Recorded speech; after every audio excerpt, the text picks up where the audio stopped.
好，除咗咧，我上一條片講到咧，可以 measure the change in gas volume 啦，個 pressure 啦，仲有個 mass of the reaction system at regular time interval 之外咧，我哋仲可以 measure 乜嘢咧？measure the change in the color intensity 啊，個 color intensity means 嗰個嘅顏色嗰個深度啊，我越深啊，即係 color intensity 越高啦，OK？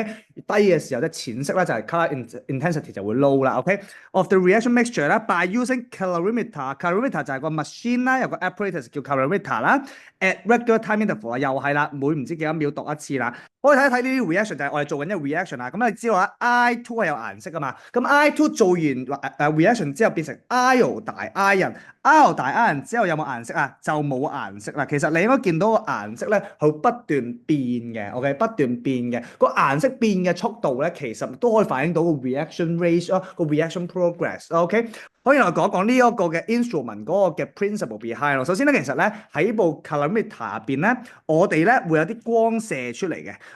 然後透過呢個嘅pass through 呢個嘅 color filter 啦，去揀一隻顏色出嚟啦。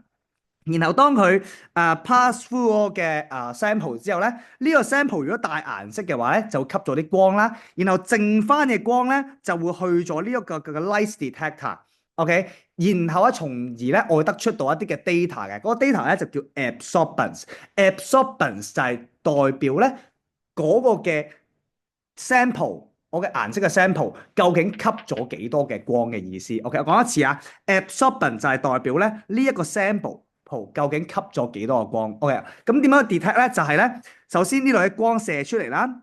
原本你哋假設咯100% 嘅光啦有，好，然後 pass through 咗呢個 sample 之後咧，咁仲有40% 嘅光咧就會去咗個 detector 入邊，個 detector 咧就會 detect 到，咁呢個嘅 sample 咧就吸咗60% 嘅光啦，咁啊 that's why 咧就會出到呢個 absorbance 呢個 data 啦，OK，absorbance 就係代表咧呢個 sample 究竟吸咗幾多光，OK，咁啊應該咧係會越嚟越低嘅，如果你由一個有 color 變成冇 color，因為有 color 嘅時候先吸到有啲顏色嘅光噶嘛，係咪？冇 colorless 嘅話，啲光就咁穿過去啊嘛，係咪啊？所以咧，如果咧你見到咧呢個位置咧，呢個 reaction 咧，佢係會由brown color 啦，咁呢個自己可以寫翻低啦。呢個本身係 brown color 嘅，brown in color 嘅，然後變成 colorless 嘅話咧，你會 expect 咧，其實個 color intensity 就會點啊？就會不斷低咯。所以你見到咧個 absorbance 咧就會慢慢低緊，去到最尾咧就零嘅。零嘅話就代表乜嘢啊？所有嘅 iodine 都變成 iodide 咯，就冇 absorbance 啦。成個 reaction mixture 咧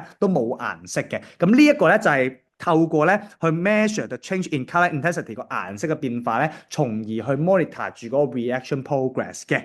好，講多一個嘅 reaction 啊，呢個 reaction 咧係一個好 typical 啲都成日問嘅一個 reaction嚟嘅，就係 permanganate 啊同埋一個 oxalate iron 啊，呢隻嘢咧叫做 oxalate iron 啊。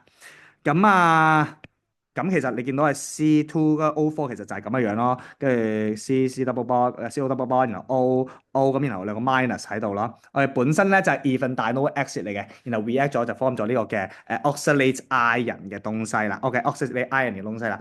好啦，你見到咧呢一個嘅 reaction 咧有顏色嘅變化嘅喎，本身 permanganate 應該係會係紫色啦。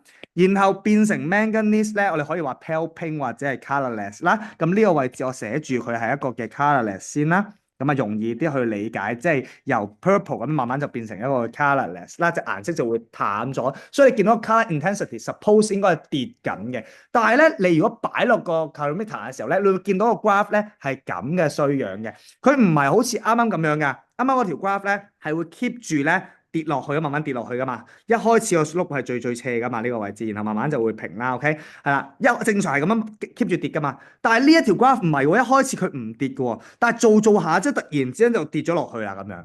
OK，咁點解咧？點樣去解釋咧？OK，咁啊呢個咧就係你要識嘅嘢啦。你見到呢個位置咧，一開始咧唔係直接跌落去嘅，佢慢嘅。一開始呢個 reaction rate 正常個 initial rate 係快噶嘛。咁點樣解咧？就係呢個位置啦。源自於咧睇翻個 reaction 嗰個嘅 chemical equation 先。你見到 permanganate 同埋 oxalate iron 啊，呢兩隻嘢佢本身大家都咩 charge 㗎？大家咧佢都係 minus charge 㗎。如果大家都 minus charge，要 reaction 嘅話咧，其實咧嗰啲 reactant 係要撞埋一齊嘅。但係大家都 minus charge 嘅代表乜嘢啊？佢哋好難先可以撞到埋一齊去做 reaction 咯。所以咧 at the beginning 咧，你見到個 reaction rate 係會低嘅。但係點解做下之後咧就會高就會快咧？就係因為咧做下之後咧，就多咗啲 manganese ion。呢隻 manganese ion 咧，其實咧可以做翻一個乜嘢咧？佢當係佢做一個 catalyst。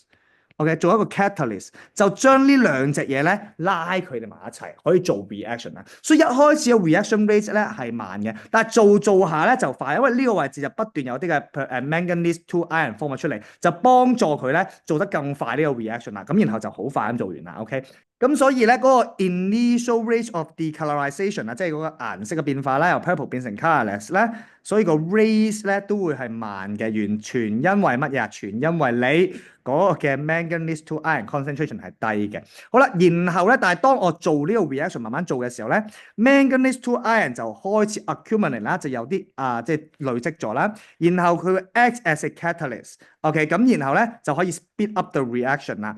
越多嘅 manganese two ion 就會 speed up 快啲啦，更加最尾咧就係因為有呢個嘅catalyst 之後咧，咁個 reaction rate 咧就正常翻啦。你見到咧個 slope 咧就突然間好斜，咁然後咧就慢慢好似又收尾啦咁樣，係啦。咁呢個位置咧就最尾呢個位置啦，因為咧多咗 manganese two ion，所以咧個 reaction rate 咧都會 increase 咗啦，因為 increase the concentration of manganese two ion，the rate will increase，係啦。咁呢個 manganese two ion 咧，亦都去 facilitate further reduction of the permanganese ion， 所以就令到咧嗰個成個 reaction rate 咧就快咗啦。OK，咁呢一個咧就係嗰個嘅好 typical 會成日問嘅一個問題咯。咁大家你要明呢個 reaction 點解佢一開始係慢，就係因為佢哋大家係 same charge 嘅 repulsion，但係不斷慢慢做嘅時候 manganese two 佢出咗嚟啦，咁就會做一個 catalyst 帶翻呢兩個咧去做一個 reaction 嘅。OK。